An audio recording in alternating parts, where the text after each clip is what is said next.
I will be speaking on technology-enabled pedagogy in the context of India.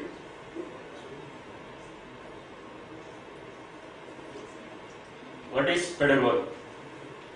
Is it an art or science? Some people say it's an art, some people say it's science. I think it is both. With the advent of technology into educational pedagogy, the entire scenario in teaching and learning process has changed, which I have been hearing for the last 2 days. Technology being in educational pedagogy, the main components of learning environments are content, pedagogy, and technology. IT is not only perceived as a catalyst for change, but also a change in teaching style.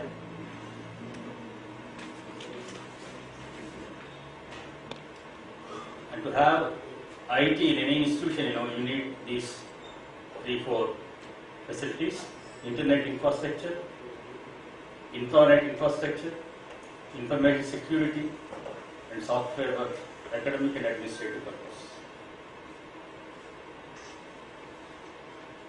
To effectively engage yourself in your institute, you require all these facilities in the institute. There's teaching aids and technologies. One is teaching and course delivery, learning management system, video conferencing, live captioning system for recording lectures, digital whiteboards, presentation of projector systems, flipped classrooms, blended learning, clicker-based interactions, social media, virtual learning environments, simulation softwares, classroom videos, digitized lessons, online forums, online portals. I think if you have these facilities, if the teacher is interested, he can effectively make use of technology in his teaching and research also.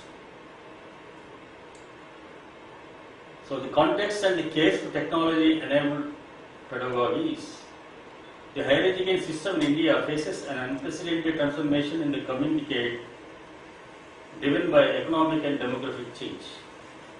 By 2020, India will be the world's third largest economy, with the correspondingly rapid growth in the size of the middle class. By 2020, India will outpace China as the country with the largest tertiary age population. The higher education system, despite significant growth, presents the following challenges. Gap between demand and supply.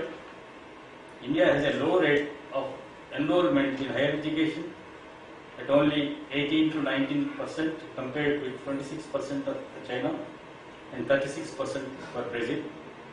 A gross enrollment of 30% by 2020, which is our target, will mean an additional 14 million university places in 6 years, the coming 6 years. The lacuna or low quality teaching and learning, chronic shortage of faculty, poor quality teaching, outdated and rigid curricula. This I am not speaking in the context of IITs and NITs and some such allied institutions, but largely I am speaking from the standpoint of traditional universities, because there the faculty are somewhat reluctant to change the curriculum. Lack of accountability and quality assurance, separation of research and teaching. We always say, one should involve in teaching and research. In fact, they are not different. In fact, teaching includes research also. One makes the other vibrant, so they go hand in hand. They are not different.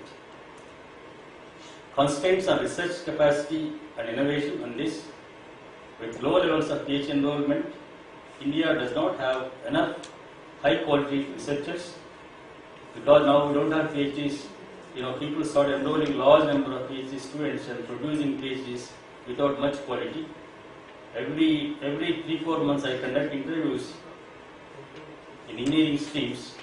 Previously I never used to get, very few I used to get as PhDs in engineering, but now I get hundreds. Out of hundreds, hardly I find 10-15 people really eligible to be in the teaching. So quality, in the name of producing PhDs, we are not concentrating on the quality of the PhDs being produced in the country. few opportunities for interdisciplinary and multidisciplinary working, weak ecosystem for innovation, low levels of industry engagement, because the industry doesn't engage, PhDs. They prefer only BTechs. Lack of early stage research experience. In fact, our education system itself is wrong. This research culture should be promoted right from the school level itself, from the primary school itself. We always talk about research only after coming to BTech or MTech or some such course. That's not correct. You have to change your mode of teaching right from the primary school. Uneven growth and access to opportunity. Access to higher education is uneven with multidimensional inequalities in enrollment across population groups and geographies. The government focuses accordingly on expansion, equity and excellence, and we have to work within this framework, expansion, equity and excellence. Though they appear to be mutually contradictory, in fact we have to somewhere balance. Education technologies are important to higher education for two reasons. One is for catering to the future student demand, for enhancing the quality of teaching and learning. They will probably have the most impact to a blended approach, that is a mix of face-to-face classroom teaching enhanced by technology-enabled learning. This is already taking place in almost all IITs and NITs and many other allied institutions in the country. I have three strategies to overcome this. One is increase effectiveness of National Knowledge Network (NKN) and NMEICT. And action steps required to achieve this is establish a single national consortium of proprietary content. Now we say NMEICT is different from NKN. In fact, they are not different. There are two agencies doing the same job. Create open access content repositories from which institutions may select the modules they want to use. Use other advanced media connectivity such as Wi-Fi, mobile technology, and not just restricted to the so-called EDUSAT. Develop an appropriate framework for procurement and development of e-content. Further develop NKN for content sharing and collaboration in R&D activities across all higher education institutions in the country. Increase the level and quality of interaction between centers of excellence in top institutions and universities and other research centers in the country. Formulate a clear policy and devise an execution roadmap to leverage NKN. Train and orient people in the age group of 25 to 35 years to make effective use of these knowledge networks, since they will be future teachers and faculty members in our institutions. I have the strategy 2 also. Develop technology-based models such as virtual classrooms to widen to high-quality teaching. Action steps are required are provide adequate bandwidth to ensure fast and uninterrupted connectivity for higher education institutions across the geographies. Build computer labs and increase availability smart and low-cost access devices. This is more important. That is where actually the Microsoft Innovation Centers come into picture. Create device-agnostic digitized content and pedagogy. Formalize types with best in-class faculty in India or globally to deliver content. Create an affordable pricing model to maximize usage of virtual classrooms.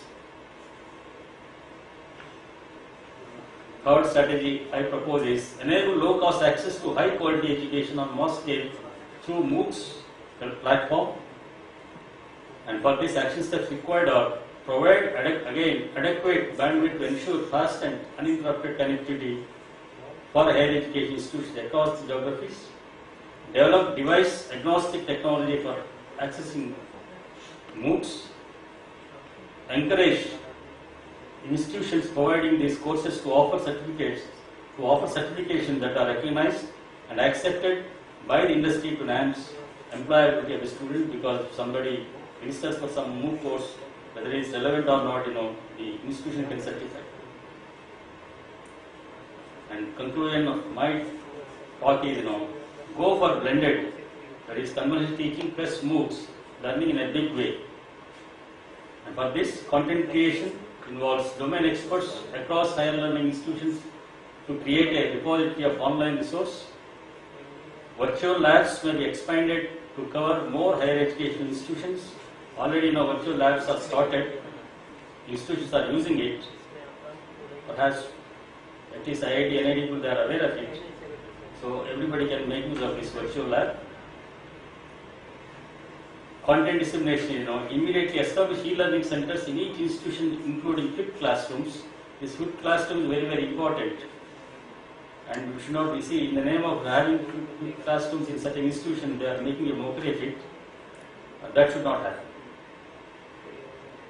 Because the other day, one senior teacher came to my institute to apply for the interview. I asked, already you are working in a very good institution, why do you want to switch over? They took from a higher job to lower job. She told me, sir, in the name of classroom, we are asked to upload my PPTs. And, in the beginning, students, 100% attendance will be there. After some time, 60%, after some time, even 20% will not be there. When we ask why you are not coming, madam, already you have your lectures, we did not attend. You can write exam well. When she gives in question paper, some sort of twisted question, then immediately HOD will come, why are you giving such type of question, did you give this, is it there in your PPT? This type of thing, you should not make mockery of this classroom in the name of classrooms. Infrastructure development is required, that is, improve connectivity by allowing multiple service providers in addition to BSNL. We know BSNL quality is going down year by year, day by day. There should be competition. Set up Wi-Fi enabled campuses in every institution. Mandate use of technology for institutional governance and document management systems. Establish national knowledge functional hub to create an ecosystem of sustained industry academia engagement. Develop low-cost solutions for technology dissemination. Increase use of technology to be made part of faculty appraisal systems. Increase levels of collaboration across and among NITs, IITs, central universities, and other allied institutions, including international institutions. Incentivize, this is more into incentivize faculty to develop e-learning resources.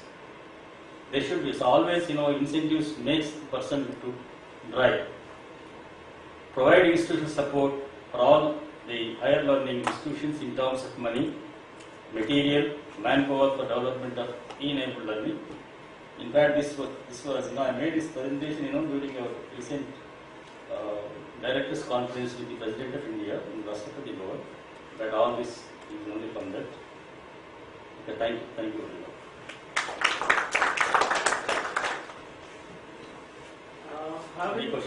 Having already passed out a batch in blended learning process, and ICT based education, and up to 5,400 students of our own are affiliated colleges. I find that yes, it works well with a responsible student, responsible learner. A class of people like you have just now mentioned, those who want fast track transformation, which is not actual transformation, but artificial transformation, or unrealistic transformation, yes. Fast track and high speed kind of, something like stamping, that you are a candidate. Yeah, the director of that institute should monitor what is happening. Yeah, so with such students, I am afraid an individual teacher can be more effective than an ICT mechanism. I never say that no technology, nothing can be replaced by a teacher. No. You did not say that. What I am saying is I am posing a problem. Like to deal with such students is a big problem. It's more of a psychology issue.